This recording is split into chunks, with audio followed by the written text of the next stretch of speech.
promised his health care overhaul would cost, and the latest projections is making some Republican lawmakers sick. Chief National Correspondent Jim Angle looks at the numbers and what they mean to you. The Congressional Budget Office has extended its cost estimates for the president's health care bill out to 2022, taking in more years of full implementation, and that shows the bill is substantially more expensive. The bill spends more than the president promised. It covers fewer people, probably $2 million, 2 million fewer people, and it taxes more than was expected. CBO projects the bill will cost $1.75 trillion between now and 2022, but that only includes the cost of coverage, not implementation and other costs, which Senator Sessions argues will drive up the price even further over the first full 10 years of the law. The full accounting of the bill is $2.6 trillion. That's a fair and accurate analysis of what the bill will cost according to CBO, and the president sold it to the American people as a $900 billion bill. Part of the increased cost estimates are because CBO projects out 10 years, so its early projections included years in which no money was spent. The spending doesn't begin until 2014, and so you got to count a couple of years where nothing was going on. Now, those years are steadily going into the rearview mirror, and what we're seeing instead are years where it's fully implemented. One Democrat says the hope is that competition will lower costs. There's no big new government health plan being offered. It's all private sector options, and we hope they will compete against each other to get the prices down. As expensive as it is, the CBO predicts the bill will actually reduce the deficit. The reason? A range of tax increases and penalties on individuals, employers, and insurance companies, which offset the cost.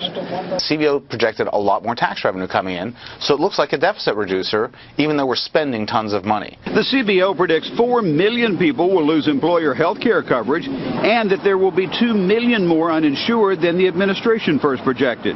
Some worry that more people will go on the exchanges and get taxpayer subsidies, which would push costs up even more. But Congressman Cooper says preventive care could help. It's possible it won't save anything at all, but it's also possible by heading off diabetes and hypertension and problems like that we could save a lot of money.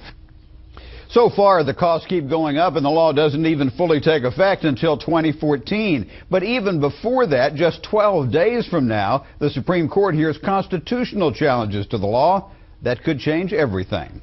Happy birthday. Today marks 2 years since the president's health care overhaul first passed, and the showdown over the law heating up yet again, because next week, on Monday, a week from today, the U.S. Supreme Court will start hearing arguments 3 days on whether the law is constitutional.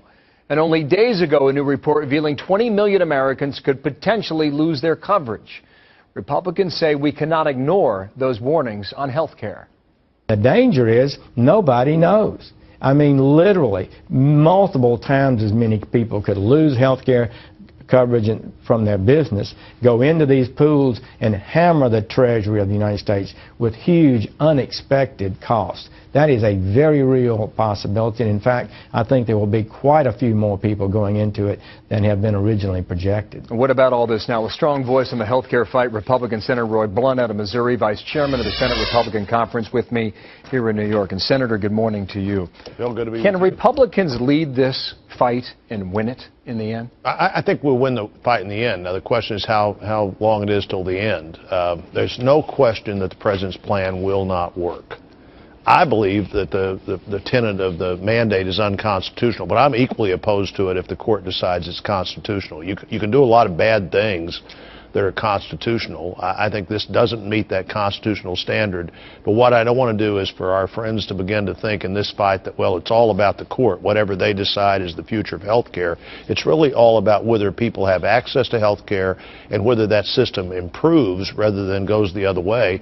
And I think there's no question as you look at the implementation discussions about the things that they've already walked away from, that this is going to not improve health care for Americans. It's going to have just the opposite impact, and it's also going to increase cost. The 20 million figure we pointed out is the worst case scenario, but still, I mean, that's not what the law was designed to do. Here is what voters are telling us about the new health care law. What will happen? Repeal entirely, 31%. Repeal parts of it, 28%. That's 59%. Right. So you're going to go in and pick and choose?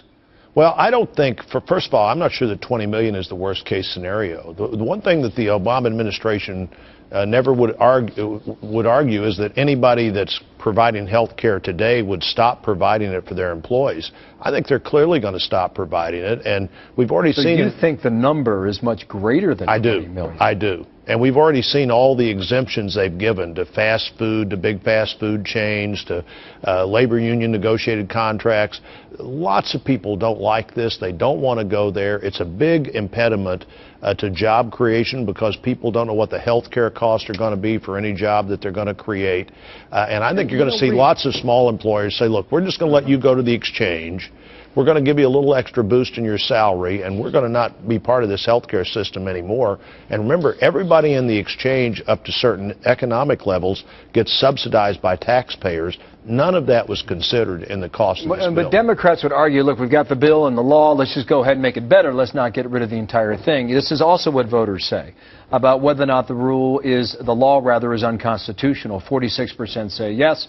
43% say no. A bit of a split right there. And also you saw the poll there about how he's handling this. 52% disapprove. Now, this is what Republicans are saying just moments ago. RNC Political Director Rick Wiley, in an email memorandum that went out, this will prove to be the single biggest contributor to President Obama's defeat in November. Do you think Americans are voting on this? Well, I think it'll be hard to say whether it's going to be this or these out-of-control energy prices, but the president's own policies are coming home to roost. His own policies are producing the result that you'd expect them to produce: higher energy prices, health care cost, and access that people are concerned about. Small business people are not going to stick with the president's plan. They're going to get out of the health care business, and when they do, that puts more obligation on taxpayers, more stress on the system. The choice is not going to be, do we want to go forward with the president's health care plan, or do we want to do nothing? There are plenty of things that can be done that will make this system work better. We need the president to help get those done instead of be committed to this plan that the American people, the more they look at it, Nancy Pelosi's famous comment, the more they know about it, the less they're going to like it. We are 7 days away from arguments. We're 8 months away from an election. It'll all play out in front of us. Senator, thank you for your time. Good to be with you. Great to see you. All right, Senator.